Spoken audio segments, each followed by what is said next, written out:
السلام علیکم، کیسے ہیں آپ سب؟ امید کرتی ہوں سب ٹھیک ہوں گے اور امید کرتی ہوں آج کی ایپیسوڈ سب کو پسند آئے گی۔ تو بڑھتے ہیں آج کی ایپیسوڈ کی طرف۔ فنائے طالہام از قلم انو انصاری، قسط نمبر 21، حصہ اول۔ شہریار بیٹا، لڑکی پسند ہے تو ہمیں بتا دو، فاریہ خانم نے شہریار کے پاس کھڑے ہوتے مسکرا کر کہا، جس طرح وہ بے حد خوشی چہرے پر سجائے ڈانس کر رہا تھا۔ فاریہ خانم کو لگا کہ ضرور اسے کوئی لڑکی پسند ہے۔ موڑے، جب کوئی لڑکی مجھے پسند آئے گی تو بتا دوں گا۔ شہریار جھوٹ بولتے آئندن کے ساتھ جا کر بیٹھ گیا اور شکر کا کلمہ پڑھا کہ اس کی موڑے نے مزید کوئی سوال نہیں کیا۔ وڑیام، کوئی لڑکی پسند آ گئی ہے؟ سفیان خان اپنے بیٹے کے پاس کھڑے ہوئے اور بلا جھجک اسے استفسار کرنے لگے۔ انہیں شک پڑ رہا تھا کہ ان کا بیٹا کسی لڑکی کے چکر میں ہے۔ بابا، جس دن کوئی پسند آئے گی تو بتا دوں گا۔ سونیا پر نامحسوس طریقے سے نظر ٹکائی۔ اس سے قبل سفیان خان اس کی نظروں کا تعاقب کرتے، فوراً سے اس نے اپنی نظروں کا رخ دوسری جانب کر لیا۔ اب وہ انہیں کیا بتاتا؟ اس کے بھائی نے جس کا قتل کیا تھا اس کی بہن پسند آ گئی ہے۔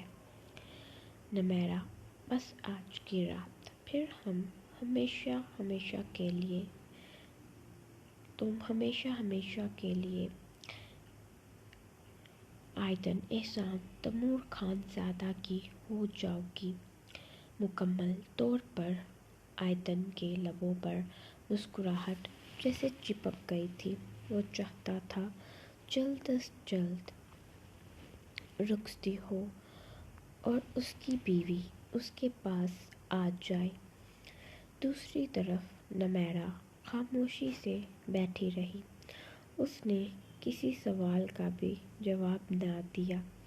آئندن اس سے ہلکی پھلکی گفتگو کرنے میں مصروف تھا، لیکن وہ اکتاہٹ لہجے اور آنکھوں میں سمائے خاموش بیٹھی تھی۔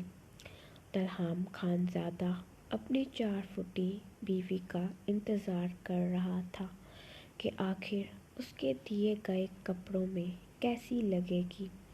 پہلی مرتبہ اس نے اپنی 4 فٹی بیوی کے لیے کپڑے خریدے تھے۔ مزید کچھ لمحے انتظار کرنے کے بعد ترسم ہیبا کا ہاتھ پکڑے سیڑھیاں اتر رہی تھی۔ سفید رنگ کا لہنگا، لال رنگ میں رنگے ہوئے خوبصورت کٹاؤ دار لب، نیلی آنکھوں میں کاجل، سرخ و سفید رنگت اور واللہ اوپر سے سفید حجاب میں وہ خوبصورت پری لگ رہی تھی۔ دیو، میں کیسی لگ رہی ہوں؟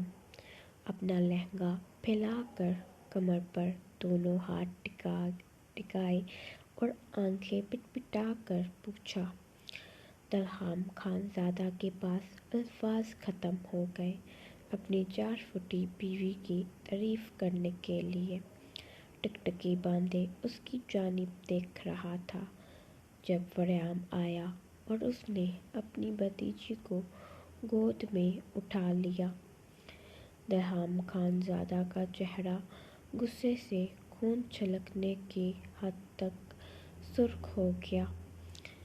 وہ بمشکل چھوٹی حویلی کے افراد کو بڑی حویلی میں برداشت کر رہا تھا، اور اب یوں وڑیام کا ترسم کو اپنی گود میں اٹھا لینا اسے ضبط کے آخری مراحل پر لے گیا۔ پکڑاؤ مجھے، طالہام نے اپنے بازو آگے کیے۔ آنکھوں میں وارننگ تھی کہ فوراً اس کی 4 فٹی بیوی کو اس کے حوالے کرو۔ میری بھتیجی ہے، کیا میں اسے اٹھا نہیں سکتا؟ بالکل نہیں وریام خان زادہ، یہ سردار دلہام تیمور خان زادہ کی۔ بے ساختہ اس کے لب ہلنا رک گئے، زبان تالو کے ساتھ چپک گئی۔ وریام نے چہرے پر طنزیہ مسکراہٹ سجائی۔ کیا ہوا لالا، جملہ مکمل کریں۔ وریام نے ترسم کا سر اپنے کندھے پر رکھتے ہوئے کہا۔ وہ ان دونوں کی جانب ٹکر ٹکر دیکھ رہی تھی کہ یہ کیا کر رہے ہیں۔ یہ میری ملکیت ہے۔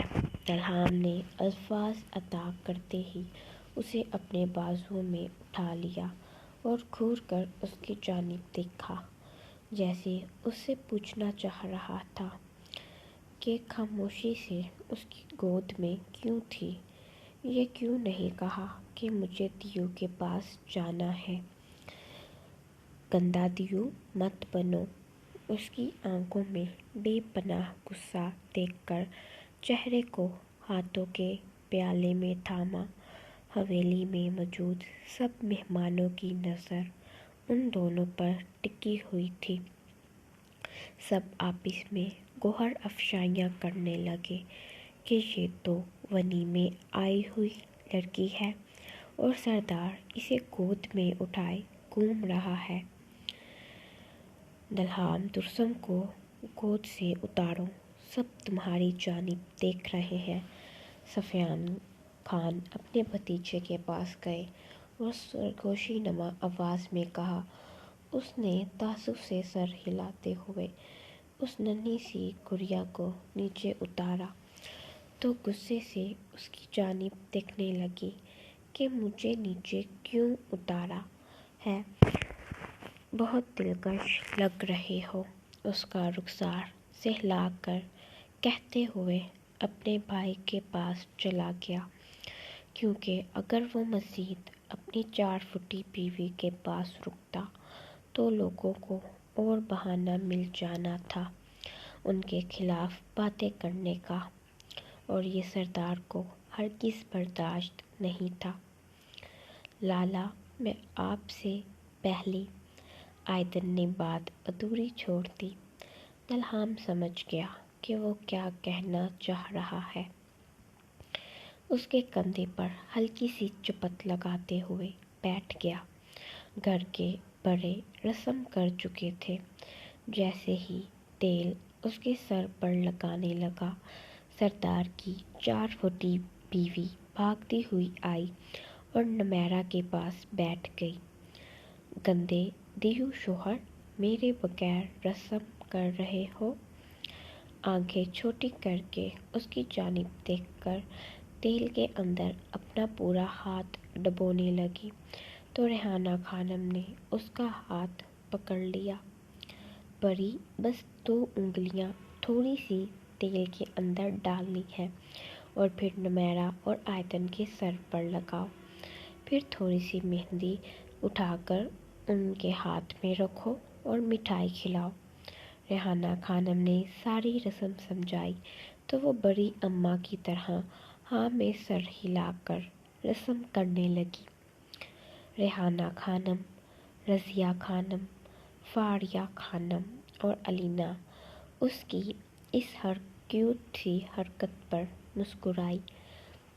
دلہام نے رسم کی اور پھر اپنی جیب سے پیسے نکال کر نمیرا اور اپنے بھائی کے سر سے وار کر ملازمین کو پکڑائے۔ ترسم نے دیو کے آگے ہاتھ کیا کہ مجھے بھی پیسے دو۔ دلہام نے جیب میں ہاتھ ڈالا، اس کے ہاتھ میں جتنے پیسے آئے نکال کر اپنی 4 فٹی بیوی کے ہاتھ میں رکھ دیے، تو پھر اس نے بھی اپنے شوہر والا عمل دہرایا۔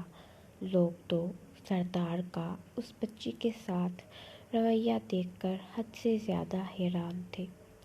سونیا نے اپنے لالا کے ساتھ بیٹھ کر رسم کی اور پھر شہریار کو اشارہ کیا کہ ہلدی کا باؤل پکڑائے۔ وہ تیز قدم بڑھاتے کچن میں گیا اور باؤل اٹھا کر باہر لے آیا۔ آیتن نے نفی میں سر ہلا کر اپنی بہن کی جانب دیکھا کہ میرے ساتھ یہ حرکت مت کرنا لالا، شادی ایک مرتبہ ہوتی ہے۔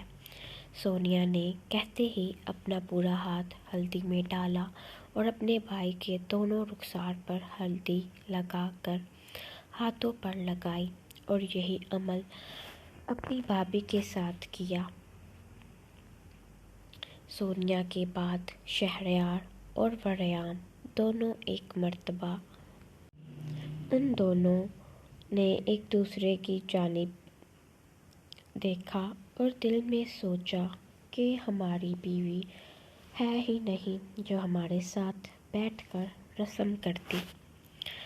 اللہ آپ دونوں کو ڈھیر ساری خوشیاں دے۔ وریام اور شہریار ایک ساتھ بولے اور ہلدی میں 2 انگلیاں ڈبو کر نمیرا کے ہاتھوں پر لگائی اور پھر آیتن کی جانب شیطانی نظروں سے دیکھا۔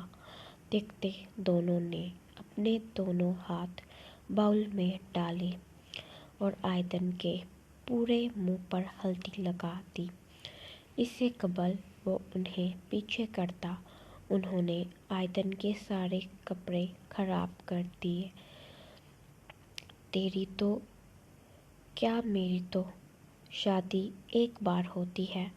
شہریار نے اس کی پیشانی کا جو حصہ صاف رہ گیا تھا اس پر بھی ہلدی لگا دی۔ وہ بیچارہ دل ملا کر رہ گیا۔ تمیز سے بات کرنا لالا ہوں تمہارا، وریام نے پہلے ہی وارن کر دیا، اس سے قبل وہ کوئی الٹی سیدھی بکواس کرتا۔ وہ لالا جس نے میرے بڑے لالا کا قتل کیا ہے، طنزیہ انداز میں کہہ کر اپنے چہرے کا رخ شہریار کی جانب کیا۔ ممانی میں تھک گئی ہوں، مجھے کمرے میں جانا ہے، نمیرا نے اپنے چکراتے سر کو تھامتے ہوئے کہا تو ریحانہ خانم نے اس کا ہاتھ تھاما اور کمرے میں لے گئیں۔ آیتن منہ اٹھا کر سب کے چہرے دیکھنے لگا۔ 2 ہفتے سے اپنی متاع جان سے آیتن احسان نے بات نہیں کی تھی۔ ہائے میرے یار کا کمرے میں جانے کا دل چاہ رہا ہے۔ شہریار اپنے دوست کے پاس بیٹھا اور کندھے پر سر رکھ کر پوچھا۔ آیتن بیچارہ کیا کرتا، حامی میں سر ہلا کر رہ گیا۔ تھوڑی دیر بعد ریحانہ آنٹی نیچے آ جائیں گی، تو بس چل ہو کر بھابھی کے کمرے میں جانا، باقی تیرا دوست ہینڈل کر لے گا، شہریار نے آنکھ دبا کر کہا تو آیتن کے لب مسکراہٹ میں ڈھلے۔ چاچو دیو کہاں ہے؟ ترسم نے وریام کی قمیض کھینچ کر چہرے پر پریشانی سجا کر پوچھا۔ مجھے نہیں معلوم چاچو کی جان کہ دیو کہاں پر ہے۔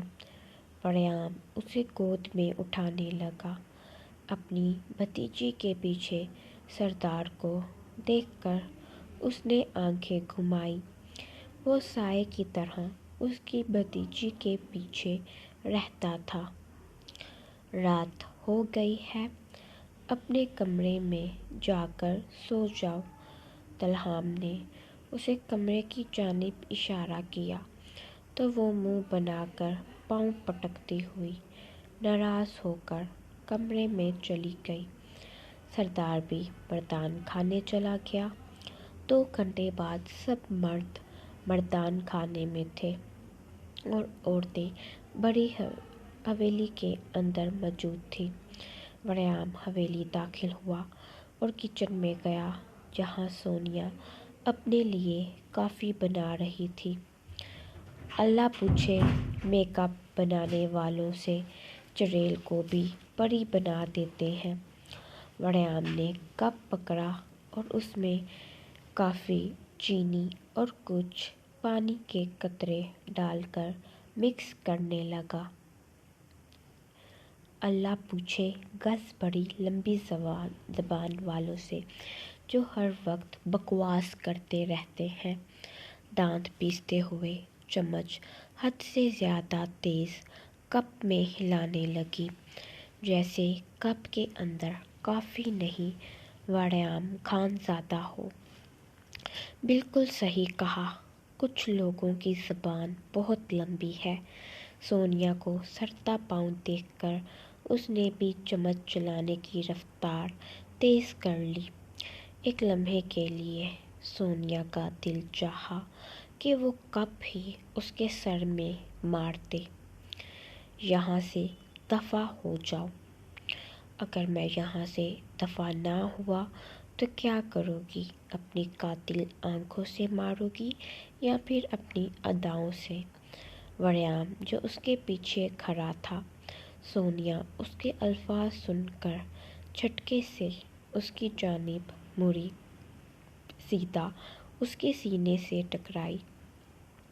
نہایت ہی کوئی خوبصورت انسان ہوں، تمہیں بتانے کی ضرورت نہیں ہے، اس کی بات کاٹتے ہوئے اپنے بالوں میں ہاتھ پھیر کر اپنی خوبصورتی پر اتراتے ہوئے کہا۔ خوبصورت نہیں، واہیات وڑیام سفیان خان زادہ۔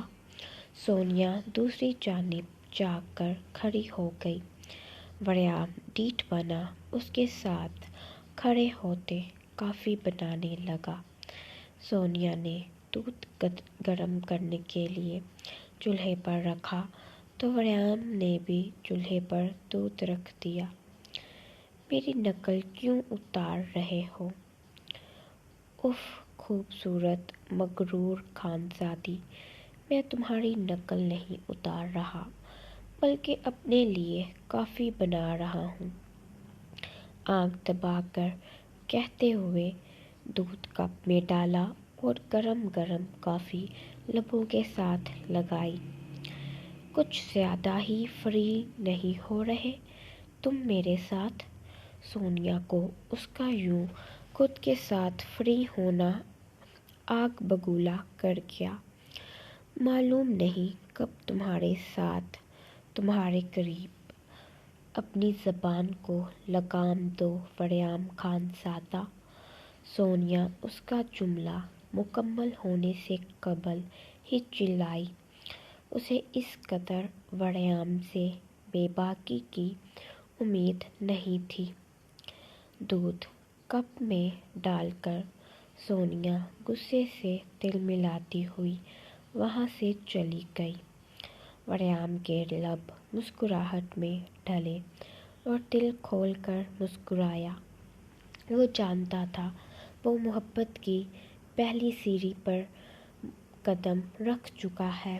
ہیبا کچن میں داخل ہوئی تو وڑیام وہاں سے چلا گیا۔ اس کے جاتے ہی شہریار کچن میں آ گیا۔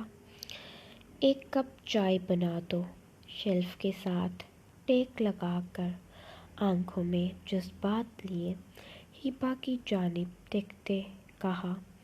اس معصوم سی لڑکی کو گھبراہٹ نے آن گھیرا۔ ساتھ میں انڈے بھی بوائل کر دو، بہت ٹھنڈ ہے۔ شہریار نے دونوں ہاتھوں کو آپس میں رگڑا اور پھر شیلف کے اوپر چڑھ کر بیٹھ گیا۔ ہیبا کے ہاتھ اس کی موجودگی میں کپ کپانے لگے۔ صاحب جی پلیز آپ باہر چلے جائیں، میں چائے لے کر آتی ہوں، ڈرتے ہوئے کہہ کر چائے کا پانی چولہے پر چڑھایا۔ شہریار کو اس کے ہاتھوں میں کپ کپاہٹ واضح نظر آ رہی تھی۔ میری مرضی،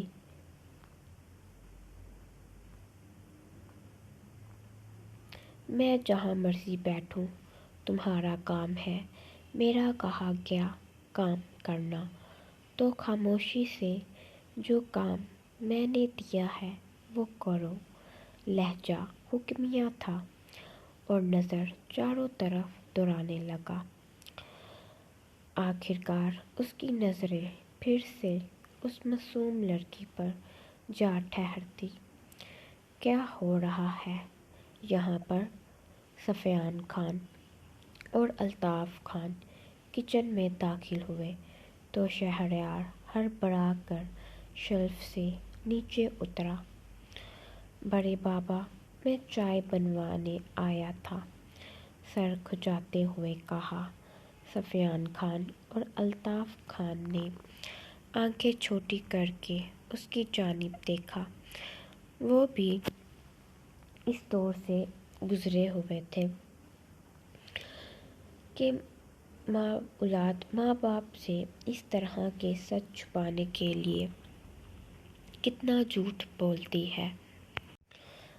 بیٹا، چائے کا کہہ کر اگر تم باہر چلے جاتے تب بھی بن ہی جانی تھی، الطاف خان نے گھڑتے ہوئے کہا۔ رنگ میں بھنگ ڈالنا اچھے سے آتا ہے بزرگوں کو، شہریار بڑبڑایا اور زبردستی لبوں پر مسکراہٹ سجا کر ان کی جانب دیکھنے لگا۔ کچھ کہا تم نے؟ وہ دونوں یک زبان بولے تو اس نے فوراً نفی میں سر ہلایا اور وہاں سے نکلنے میں ہی عافیت جانی۔ بیٹا، یہ تنگ تو نہیں کر رہا تھا آپ کو؟ سفیان خان نے ہیپا کے پاس جا کر پوچھا۔ انہیں معلوم تھا شہریار کیسا لڑکا ہے، لیکن پھر بھی وہ بن ماں باپ کی بچی تھی، اس وجہ سے اسے پوچھ لینا بہتر سمجھا۔ نہیں صاحب جی، وہ چائے کا کہنے آئے تھے اور پھر یہیں پر بیٹھ گئے۔ 2 مرتبہ درمیان میں خاموش ہوتے اپنا جملہ مکمل کر کے چائے بنانے کی جانب متوجہ ہو گئی۔ سفیان خان اور الطاف خان کچن سے باہر چلے گئے۔ ایک تو میرے گھر کے بزرگوں کو پتہ نہیں کیا مسئلہ ہے، ہر مرتبہ میرے رنگ میں بھنگ ڈال دیتے ہیں، پہلے آنٹی اور اب بڑے بابا اور میرے بابا۔ وہ دل ملاتا ہوا ہڑبڑی میں باہر جا رہا تھا جب سامنے سے آتے ہوئے سردار سے ٹکرایا۔ سوری لالا، دلہام نظر انداز کرتے ہوئے ریحانہ خانم کے کمرے میں چلا گیا، کیونکہ اسے کچھ ضروری بات کرنی تھی۔ شہریار نے حیرانگی سے دلہام کی جانب دیکھا۔ آج وہ اسے ڈانٹے بغیر چلا گیا تھا۔ وہ بڑی حویلی کے باہر پہنچا اور چہرے پر رومال باندھ کر اندر داخل ہوا۔ چونکہ مہمان تھے اس وجہ سے اس کی زیادہ چیکنگ نہ کی گئی۔ اب اسے کسی طرح سردار کے کمرے میں جانا تھا۔ لاؤنج میں داخل ہوا اور شکر کا کلمہ ادا کیا، کیونکہ لاؤنج بالکل خالی تھا۔ تیز قدم بڑھاتے سیڑھیاں چڑھتے ہوئے سردار کے کمرے میں گیا، دروازہ بند کیا۔ سامنے اس کی ننھی سی گڑیا سوئی ہوئی تھی۔ تیز قدم بڑھاتا بیڈ پر جا کر بیٹھ گیا اور اسے اپنی گود میں بٹھاتے پیشانی پر بوسہ دے کر اپنے سینے میں سختی سے بھینچ لیا۔ ترسم نے جب اپنے گرد سخت حصار کو محسوس کیا، خمار آلود موندی موندی آنکھیں کھول کر دیکھا۔ سامنے اپنے بابا کو دیکھ کر اس سے قبل وہ چیخ مارتی صارم نے اس کے لبوں پر ہاتھ رکھ دیا۔ چیخنا نہیں، نہیں تو پھر وہ دیو آ جائے گا اور تمہیں تمہارے بابا سے دور لے جائے گا۔ ترسم کی پیشانی اور رخسار ایک مرتبہ سے پھر سے چوم کر اسے اپنے سینے سے لگا لیا۔ بیٹی کو سینے سے لگا کر جیسے اس کے سارے غم دور ہو گئے۔ میری بیٹی ٹھیک ہے؟ پی کی آنکھیں لیے اس کا رخسار سہلاتے ہوئے استغفار کیا۔ ترسم نے اپنے بابا کے سوال کا جواب نہ دیا۔ وہ بس ٹکر ٹکر اپنے بابا کے چہرے پر ہاتھ رکھ کر محسوس کر رہی تھی کہ اس کے بابا اس کے پاس ہے۔ تم اس کمرے میں رہتی ہو؟ سارم کے ذہن میں دلہام کے الفاظ گونجے۔ تمہیں مستقبل میں جانتے ہو کون سے دکھ سے آشنا کرواؤں گا؟ جب تمہاری بیٹی بالغ ہوگی تو اسے ماں بنا کر۔ اس نے فوراً اپنے سر کو زور سے نفی میں ہلایا اور اپنی بیٹی کی جانب متوجہ ہوا۔ ہاں، میں یہاں پر رہتی ہوں، دیو کے پاس۔ ترسم کو دلہام کی بات یاد آئی جب اس نے کہا تھا کہ اگر تم کبھی اپنے بابا سے ملی تو تم انہیں کہو گی کہ تم میرے ساتھ میرے کمرے میں رہتی ہو۔ سارم نے ایک لمبا سانس لیا، جیسے اسے آکسیجن کی کمی محسوس ہو رہی ہو۔ بابا، آپ ٹھیک ہو؟ سارم کے رخسار پر بوسہ دیا۔ وہ اپنی بیٹی کو سینے سے لگا کر بے آواز رونے لگا۔ تم دونوں ایک ساتھ؟ بیڈ کی جانب دیکھتے ہوئے وہ بمشکل بول پایا۔ اس میں ہمت نہیں تھی کہ وہ اپنی بیٹی سے اس طرح کے سوال پوچھتا، لیکن دل پھٹنے کے قریب تھا، یہ سوچ کر ہی کہ دلہام اس کی 10 سالہ بیٹی کو اپنے ساتھ ایک کمرے میں رکھ رہا ہے۔ یہاں پر میں سوتی ہوں اور دیو وہاں پر۔ ترسم نے پہلے دائیں جانب اشارہ کیا اور پھر بائیں جانب۔ سارم دل کے مقام پر ہاتھ رکھ کر اپنی بیٹی کی باتیں سن رہا تھا۔ اور بابا، آپ کو پتہ ہے دیو بہت گندا سوتا ہے۔ آج صبح میں نے اس کی گردن پر کانٹی کر کے اسے اٹھایا، اور اگر کبھی میں اس کے یہاں پر سر رکھ کر سو جاؤں تو وہ… ترسم نے اپنے بابا کے سینے پر ہاتھ رکھ کر انہیں بتایا کہ وہ سردار کے سینے پر سر رکھ کر سوتی ہے۔ اس سے قبل وہ آگے بولتی، سارم نے اس کے لبوں پر ہاتھ رکھ دیا۔ اس کے ذہن میں جو خیالات آ رہے تھے، دل چاہ رہا تھا وہ خودکشی کر لے۔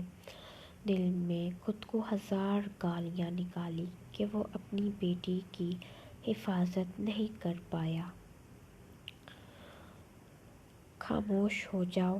سارم کی آنکھوں سے آنسو بہہ کر اس کی داڑھی میں جذب ہوئے۔ اپنی بیٹی کو سینے سے لگا کر وہ روئے جا رہا تھا۔ اچانک اسے کمرے کے باہر قدموں کی آہٹ سنائی دی۔ کسی کو بتانا مت، میں یہاں پر آیا ہوں۔ اپنی بیٹی کی پیشانی پر بوسہ دے کر بالکنی میں پردے کے پیچھے چھپ گیا تاکہ اسے کوئی دیکھ نہ سکے۔ سردار دلہام خان زادہ کمرے میں داخل ہوا۔ سامنے اس ننھی سی گڑیا کو لہنگے میں ملبوس بیڈ پر بیٹھے دیکھا تو اس کے پاس جا کر بیٹھ گیا۔ میں نے تمہیں کہا تھا سو جاؤ، پھر رات کو مجھے تنگ کرتی ہو۔ دلہام نے صبح کے بارے میں سوچتے ہوئے ترسم سے کہا، لیکن سارم کو اس کی بات کا کچھ اور ہی مطلب سمجھ آیا تھا۔ سارم کی نظر دلہام کی گردن اور رخسار پر گئی جہاں دانتوں کے نشان تھے۔ برداشت وہاں پر ختم ہوئی جب اپنی بیٹی کی کلائی پر نشان دیکھا۔ دل پر ہاتھ رکھا، آنکھوں سے موتیوں کی طرح آنسو بہنے لگے۔